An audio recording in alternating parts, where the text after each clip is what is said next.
Let me see if I can get the projector. I just saw it dropped.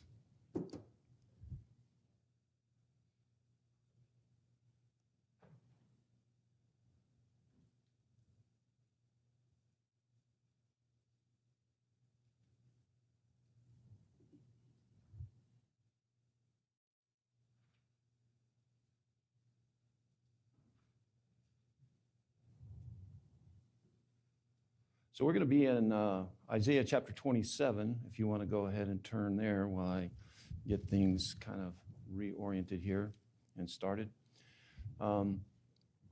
We've been in a section of Isaiah where we've looked at the prophecies dealing with the nations individually, and then as we come toward the end of it, we saw where it becomes more of a cosmic, a global level of judgment that's coming on them. And so tonight in chapter 27, we're going to see where it's a restoration. And that's something with God's message that's so powerful, is how that even within it, yeah, and I do have some outlines in case we don't get back on there. I don't know if there's enough, but so if we don't get it back up, you can at least follow along with the outline. Everything. Yeah, just when we have some nice smooth times and everything's going good, got a hiccup a little bit. Throw me off my game. So now remember, one thing to remember is that we're at a time when the judgments are coming down on the nations, and it's before the northern kingdoms and the southern kingdoms are taken off. The Assyrians are off. Oh yeah, okay, we got it back. There we go. We're getting some progress here.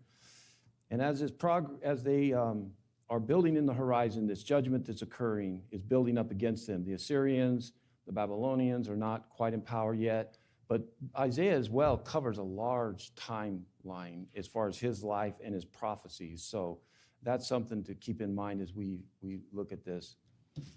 All right, wow, it actually worked. Sometimes I don't know if it's going to work or not. Let me jump over there, we'll get over there. So as we come to 27, it's kind of the end of what we call the little apocalypse. And so when you say apocalypse, well, in the New Testament, what book would you think of? The book of Revelation. What does apocalypse mean? Well, it's symbolic language in dealing with kind of an end time or a final judgment, and it's usually using graphic symbols to represent different concepts like beasts and horns and things like this, but it's apocalyptic in the sense that it's talking about this judgment that's coming on them. Let's also, one thing to keep in mind is that when we talk about justice, it's kind of like we're talking about in class, and so there's a little bit of overlap when I'm going to explain this. When we talk about justice is like being carried out. When we talk about the criminal justice system, that is not righteousness. It's taking unright things and bringing it into the criminal justice system, and then it's making it righteous, right. So what we see is that this is what we're seeing unfolding in these prophecies, is the idea that God is condemning. He's brought them into his justice system. And these chapters are proclaiming justice is occurring. A part of that is sentencing. In the criminal justice system, there's sentencing that happens. And so these are the sentences that God is bringing out on the nations. And the beautiful thing as well that I hope that you'll always hold on to, as dark as sometimes these are, if you are the people that were listening to it and you're the faithful few, God is telling and talking to you as well. He's letting you know that, you know what, you're okay, I'm going to take care of you. And the other aspect is that justice is necessary in order to take things that are incorrect or unrighteous, and to make them righteous again, to make them right, to bring justice. But the end game is to bring it back to rightness. And so when the world gets so far off and becomes unright with God, unrighteous, God brings his justice. His judgment comes in, sentencing comes in, and then after the sentence is carried out, it's back to right. It's righteous. Noah, the flood. That was a case where God saw the world was unright. It was unrighteous. So God brought justice, the flood. After the flood, it was back to rightness again. The Tower of Babel. We can go through all of those, but that's a very fundamental, a really cool concept to understand, because as we see what God's doing, it's not just to, like I never understood why my dad ever had to spank me, because I was good. I don't know why he ever had to discipline me. Now, my brothers, they were on the other hand, they deserved it. So I never saw that I was unright. I was always right. But my dad's belt said, no, you're not right. And he executed justice.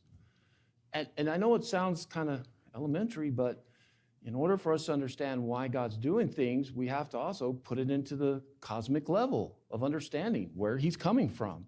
He cannot tolerate injustice, unrighteousness, without it having him become compromised. He compromises his own values, which he can't. So that means he is always going to come and bring justice. And then he's going to make things right. And so at the end of this period, so when we say the little apocalypse, because it's little in the sense that it's not going to be the finale. It's not the one that we read about in Revelation. So it's kind of a micro-apocalyptic time that's going to occur in that modern world. Now, there's absolutely shadows all over the place of pointing towards things that can be reapplied, and that you can look at it and go, oh, wow, that sounds just like this. Yes, prophecies always have an aspect to that, but don't build a theory upon that. I mean, people are doing that all the time. So when we look at the conclusion, the historical and the literary context, it's a time of that conclusion, and he's wrapping it up.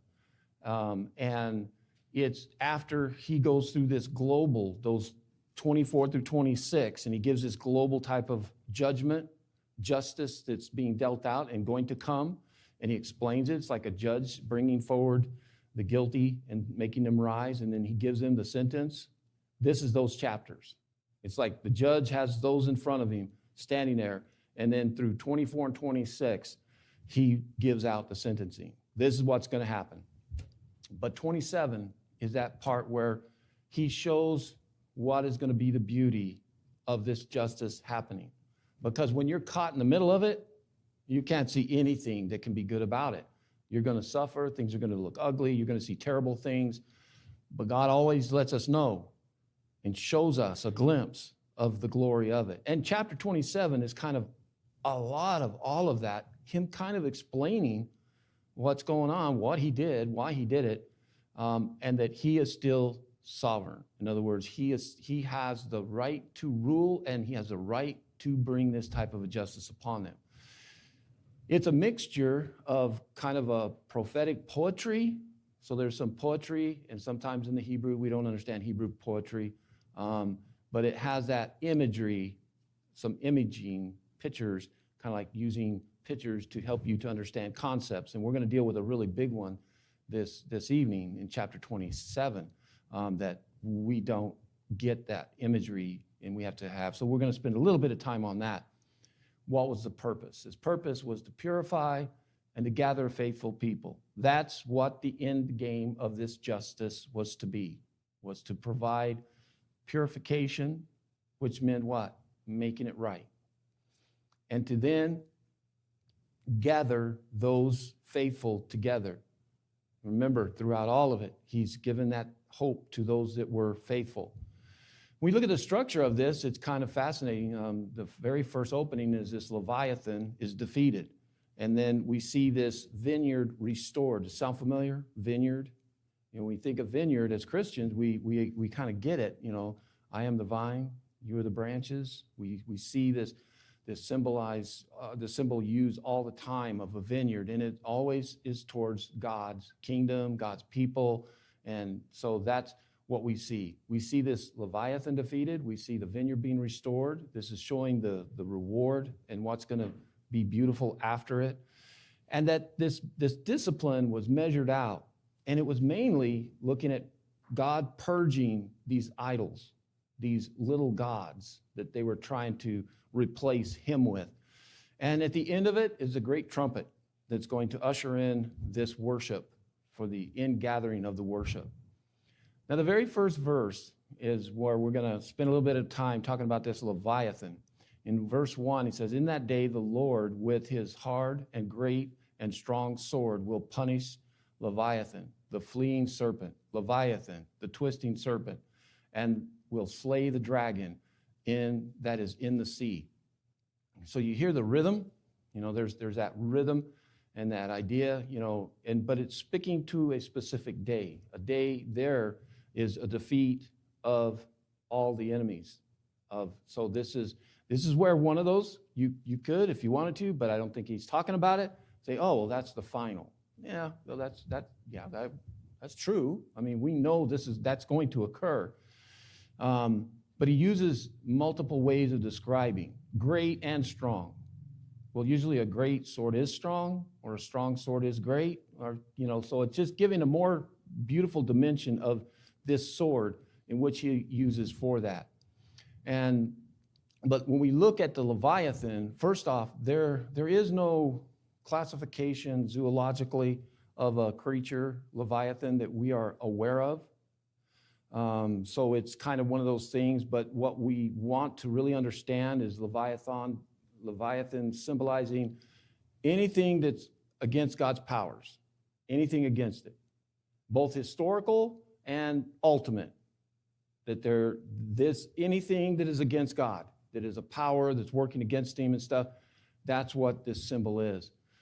And the point is showing the decisive. You notice, if you look back again, he says, Leviathan, fleeing serpent, Leviathan, the twisting serpent, will slay the dragon in the sea. Sea is also something that is referred to as the world. We see that in Revelations and other prophecies where God uses the idea of seas as something that's not, sea's always moving. It's always changing. And so that's what we see. So we'll dive a little deeper in that. But very clearly, he's showing the great and powerful sword will be defeating decisively the Leviathan. So when we look at this, really what he's talking about is victory over chaos. Satan and all these false gods are chaos. God is perfect. God is order. In a righteous environment, it's orderly. But outside of that, you start to develop chaos. And so this is what he's showing. And so he says that with this great sword, he's going to punish that Leviathan. He's going to punish those powers that are out there. And the purpose is we want to look at this imagery that's being drawn there, because I'm sure you have heard of Leviathan. You hear this, and that's what we see that. So let's look at some of the terms kind of quickly. Leviathan, again, the word as the Hebrew, the usage of it in the Old Testament overall is just simply kind of this coiling, twisting, this kind of coiling and twisting, which is evasive, and yet it has a certain characteristic to it. I kind of think that it's similar to if we had a known animal, like if I was to say, a crocodile, and then I could sit and say, like the crocodile, the Lord is going to defeat the crocodile. And you would sit and be able to go, oh, I know what a crocodile looks like. I know what its skin looks like. I know its characteristics about it. So the Leviathan comes from Near Ancient Eastern tradition. I mean, going back to right after Babel, there were all these mythological creatures that they had in different cultures, but it was kind of rolled up into this concept of Leviathan. So to the people who are reading this, they would know, like if I was to say crocodile versus a bear, we have the terms for it. But this seems to be, as far as they can discover, more mythological as well. And so it has that that's what the Hebrew is, coiling and twisting. If you want, it doesn't necessarily help us. It's a fleeing serpent, a twisting serpent, and also referred to as dragon. You can see as well, it kind of is this idea that no matter what, fleeting, it's kind of motion moving rapidly. It has this elusive ability, but yet power of a coil and twist. You can't get your hand on it, but it can still be something that can be dangerous. It has that to where all different angles of a threat kind of that it can come at it. It's got a swift attack, constricting and oppressing, with that chaotic. I think of almost kind of like a boa constrictor, this ideas. And again, these are concepts that when they listened to this and they heard it, they got it. Us, we tend to just move on through it, but it is not a real animal. There's no bones, or there's nothing that we can find archaeologically in any ancient documents or cuneiforms where there was an actual animal creature that would exactly meet this. There are some they speculate about, but that's kind of not necessarily the point. We see it used again and again in the Old Testament. Job 41, he describes it as something that's untamable, it's a proud creature, and only God can subdue it. In Psalms, we see the spectrum there about God crushing the sea monsters. So it's Leviathan, the same Hebrew word that's there. And the Leviathan playing before him. It's kind of showing this idea that, the world evil powers again against God are playing before him. They're out there. They're trying to do all this chaos and bring this on the world. So that's another one. An interesting one is in Isaiah. We'll get to it later, 51, 9 through 10 again, is this idea of Rahab and a dragon. Now, Rahab's not the Rahab person, the woman. We see that Rahab, that word is also used to reflect Egypt. So many times we'll see where it describes that Egypt, and so that's why it kind of has this dual theme of reflecting an exodus in which they clearly understood that had already occurred historically to the Hebrews as they're listening to this. Oh yeah, we remember Moses, he brought us out. There was an exodus, and that there's another exodus. And this is the one of restoration coming out of Babylon. And so that's where we'll see it's also kind of used there. In Genesis, the same word kind of has this Leviathan word there. So again, we can't nail it down, but even in Revelation, the same type of concept that's being more applied now in Revelation towards Satan. But Satan fits. He's a chaos. He's a power that's trying to fight against God. So that's kind of it. It's kind of using the ferocity description of this animal, this creature, to show the danger and the power that they would have given it, and acknowledge that it was undefeatable, that there's no way you could overcome it. And that's the point about the sword, and that, no, God absolutely.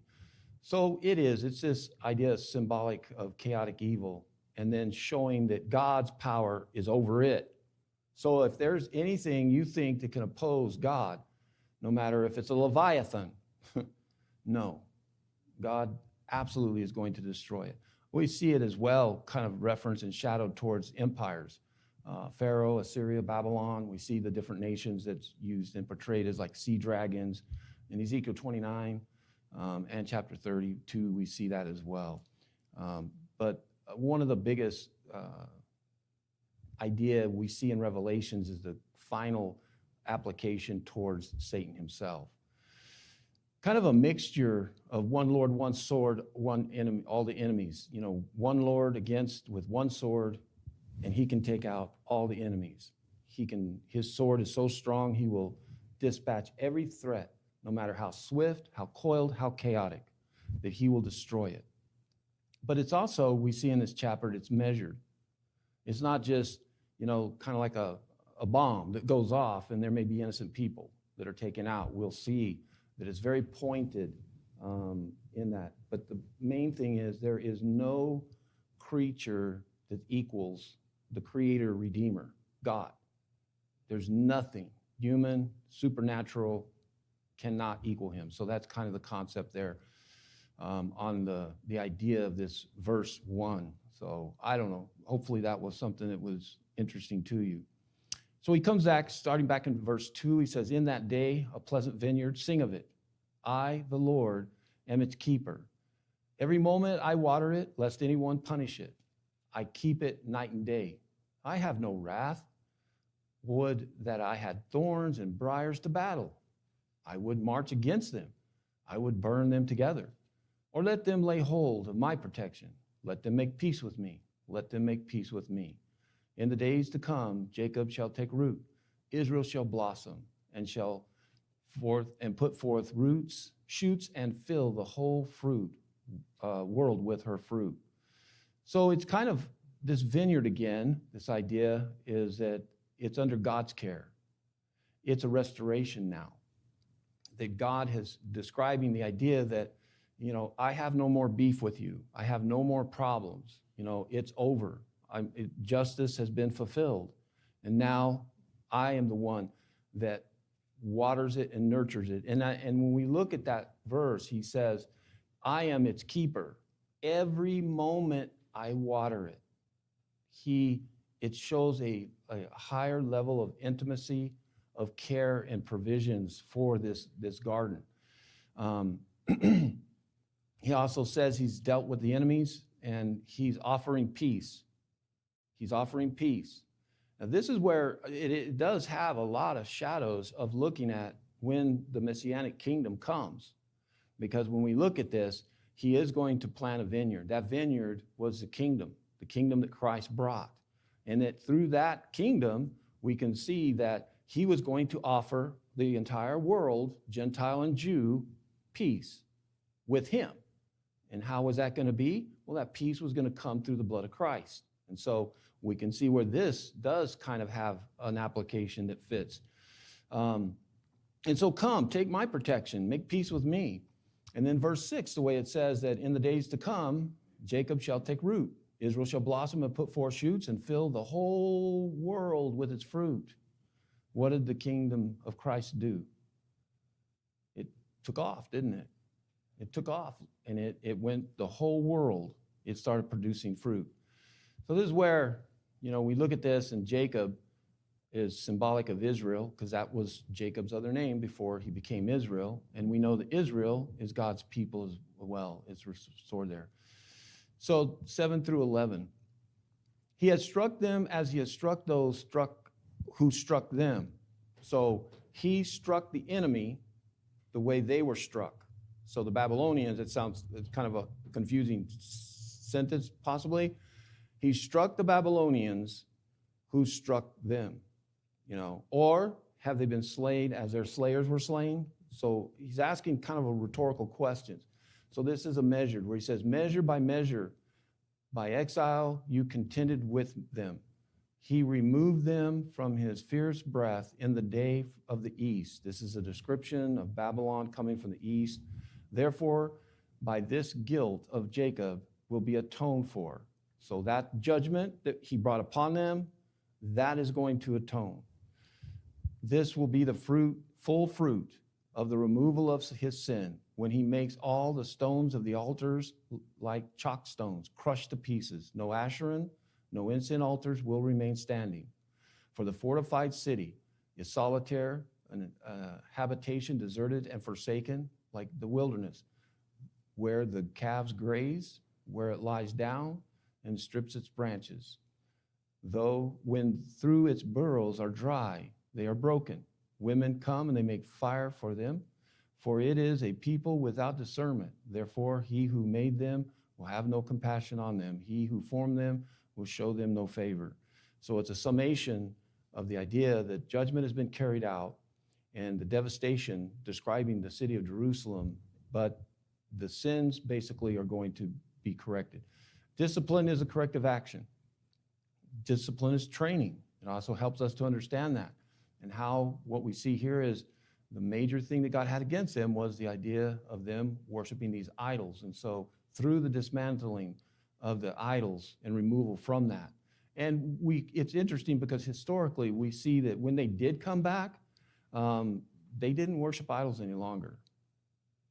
Before, every moment they turned around, it was like there was another false god being worshiped.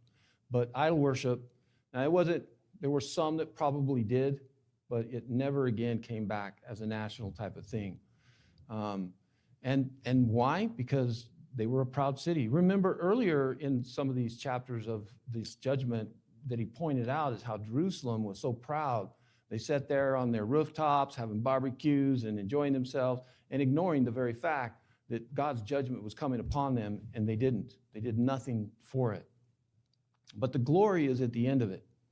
And when he brings in verses 12 and 13, In that day, again, this is restoration, from the river Euphrates to the brook of Egypt, the Lord will thrash out the grain, and you will be gleaned one by one, O people of Israel. And in that day a great trumpet will be blown, and those who were lost in the land of Assyria, and those who were lost, who were driven out of the land of Egypt, will come and worship the Lord on the holy mountain at Jerusalem.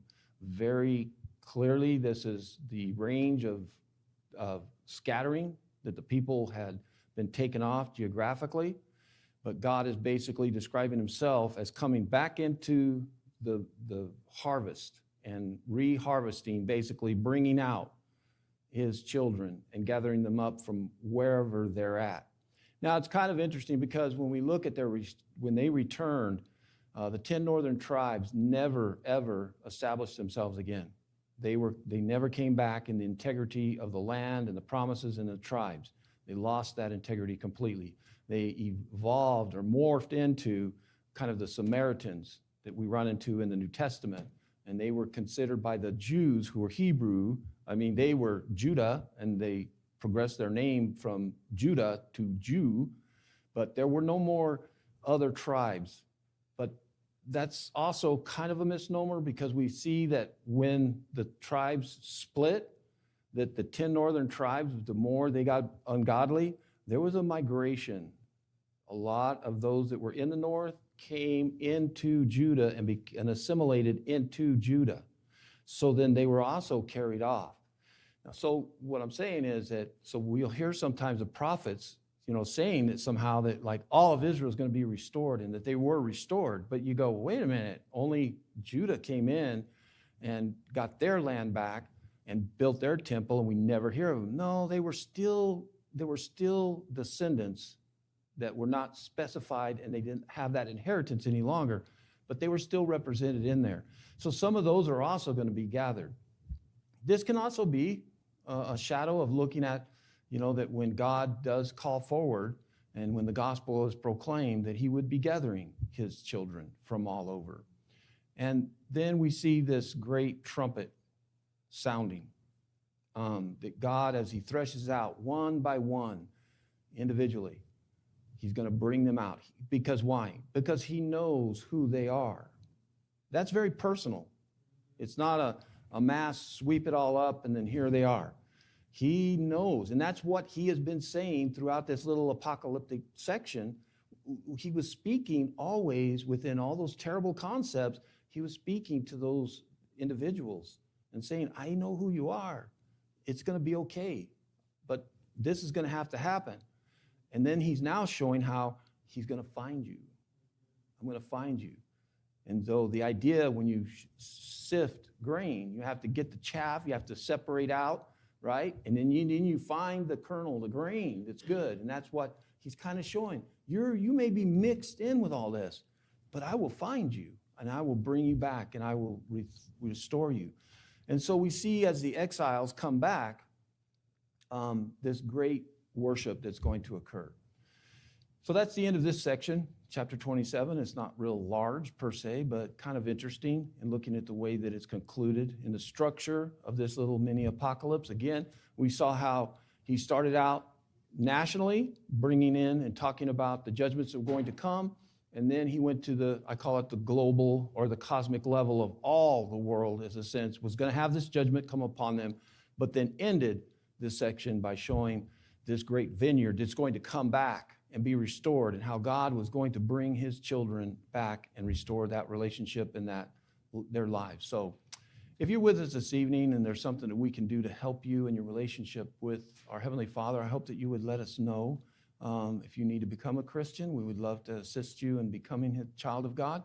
If you're somebody who needs a presence of the church as well or something and you're comfortable, come and let us know while we stand and sing.